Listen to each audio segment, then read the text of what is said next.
Good morning, everyone. Thank you for joining us for this Facebook Live. Lisa, Scott, and Dylan here on this, I want to call it a snow day, but it's more like a wind day. Yeah. It is Wednesday, February 15th. Remember, you can find us every weekday morning live here on your feed right around 8 o'clock. You can watch it anytime throughout the day. You can watch us on your InForum YouTube channel, and also we make this into a podcast every day, too. So just go to inforum.com/podcast to find this every weekday morning as well. For sure. Lots to talk about today. So much wind outside, Dylan. Your face got the brunt of it this morning. Oh my on gosh, First it News. was Are you painful. wind burnt? Oh, it was so cold. The first hit of the show, if you were awake with us at 5 a.m., we climbed up a hill. It was like climbing a mountain. And then get to the top just to be sandblasted in the face by snow was something else. I like that. It Snow was blasted. so cold up there, and it was just a cold morning. It still is cold out there. Thankfully, the wind has settled down quite a bit from last night.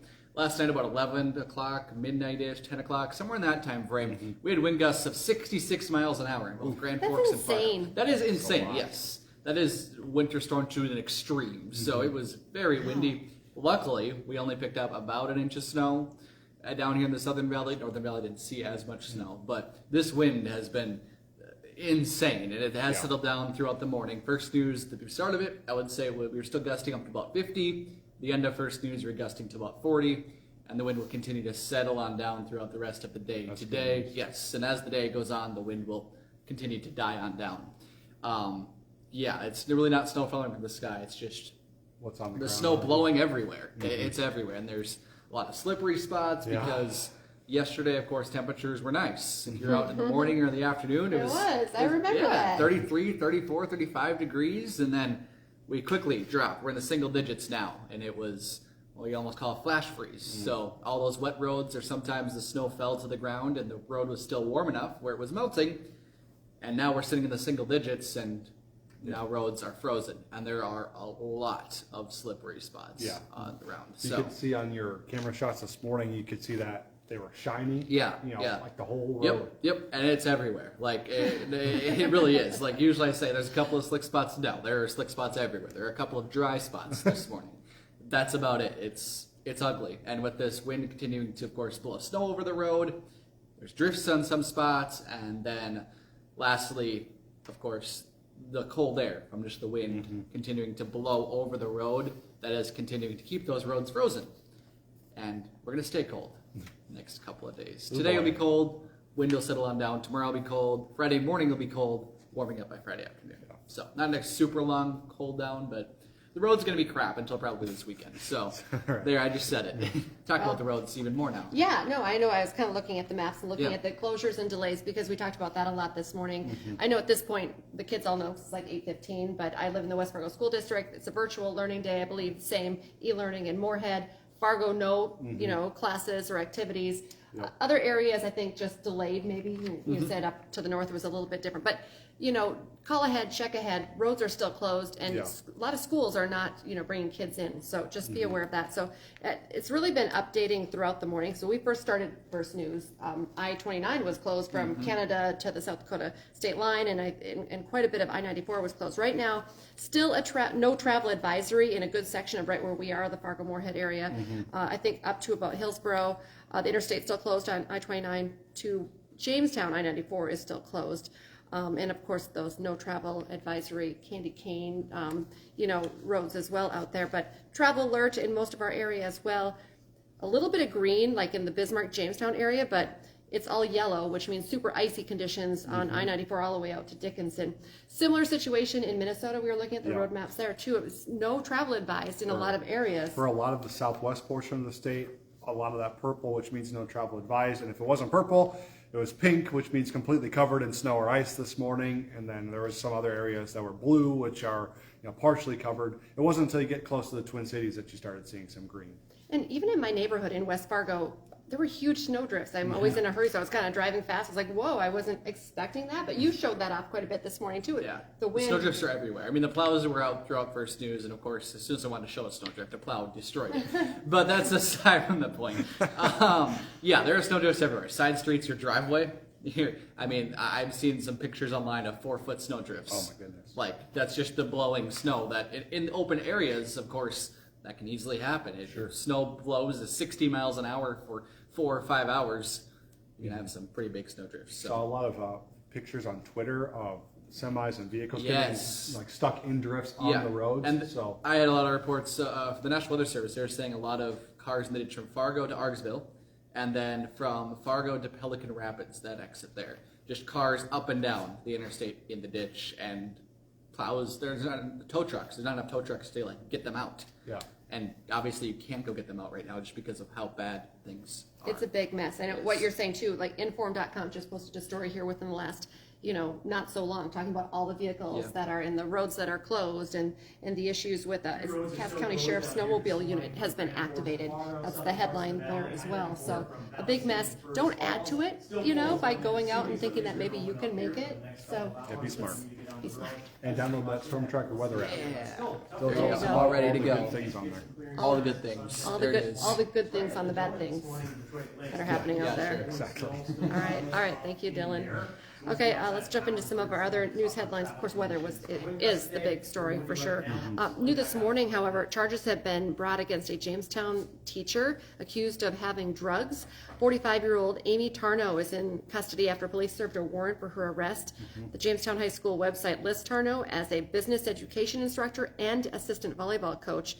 We do know this morning that the Stutsman County Narcotics Task Force searched her home. They found 30 grams of meth, 17 grams of marijuana, LSD, and prescription drugs as well. She's on administrative leave right now, pending the results of the investigation. We know she's facing at least 8 drug-related charges, and right now she is still being held in the Stutsman County Jail. Also, new this morning, a Detroit Lakes man is facing charges in Becker County after police say they found him wandering along the side of the road and discovered that he had meth in his pockets. 42-year-old Bradley Weaver is charged with a 5th-degree controlled substance crime. Police say that they responded to the reports of a man walking on County Road 21. When they found him, they say that he smelled like alcohol, so they offered him a ride. That's when they discovered that he had a warrant out for his arrest. We are still working to learn what that warrant was issued for, though. Grand Forks Police are asking for your help in finding a man who's been missing for about a week. We're hearing now that family members are becoming more and more concerned about the safety of 54-year-old Steve Crary. He was last seen driving a 2013 silver GMC Sierra pickup with Minnesota plates. Crary's credit card was last used in Halstead, Minnesota last Friday. If you have any information on where he is right now, if you did see him over the last couple of days, please let police know as soon as possible. All right. Also, we now have the results of a proposed $5 million sports complex in Crookston. You'll recall we told you yesterday that voters were going to decide on the fate of that complex. It was Valentine's Day for the big vote. It passed with over 1,000 people in favor of it and 700 people voting against it. Now, we showed some renderings of what the project's going to look like this morning on First News. It looks like it's going to be a pretty big project. You can go find those renderings on InForum.com. But the city is currently using athletic facilities at U of M Crookston, so they say their needs have outgrown those facilities that are offered by the university, which is why they need this new sports complex. The interesting part about this is the project now is costing about $5 million. When it was proposed last time in August, it was only like $4 million, and it failed by 9 votes then. So people have either changed their mind or circumstances have changed it, but it sounds like the new athletic complex is coming to Crookston. We're learning some disturbing new details on that. Yesterday was our breaking story on the Michigan State University campus. We're learning more about the man who police say went on that shooting rampage. We now know that he did have a criminal past, and there were a lot of questions about his mental health. Police are also now saying that they found a note on his body that said he actually had other locations as well that he was targeting. And this investigation, of course, is coming at the same time as, you may remember, the Buffalo supermarket shooter. He's actually preparing to learn his fate today. Just 2 of the recent mass shootings, of course, that have just become far, far too common. Yeah. All right, on a more fun note, the winner of that large Powerball back in November has finally stepped forward to collect his prize. You'll recall that was for $2.4 billion.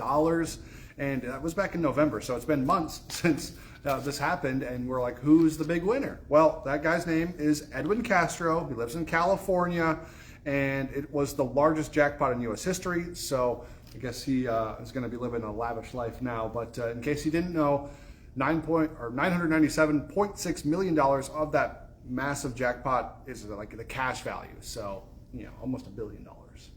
Where do you even start with that much money? Because I was like, what do you buy first? Like, how do you even, like, that would be overwhelming. That's awesome. Yeah, exciting stuff. All right, want to remind you, Hot Mic with Dom Izzo will be on WDAY Extra from 9 to 11. Also, you can watch that on InForum.com at any time. Of course, Dom has great guests every day of the week, so you'll want to tune in for that. For sure. Also, for 99 cents a month for your first 3 months, you can get an all-access pass to InForum.com, where you can get your latest weather alerts on our ever-changing weather stories, and you can also get all the local headlines and sports news as well. So take advantage of that.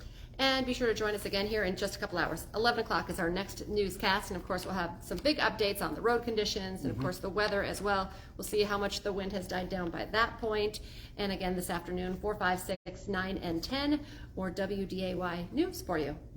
And we'll be back from 5 to 7 tomorrow morning with First News, with updates on road conditions tomorrow, which we hope will have improved. Hopefully. Have a good day.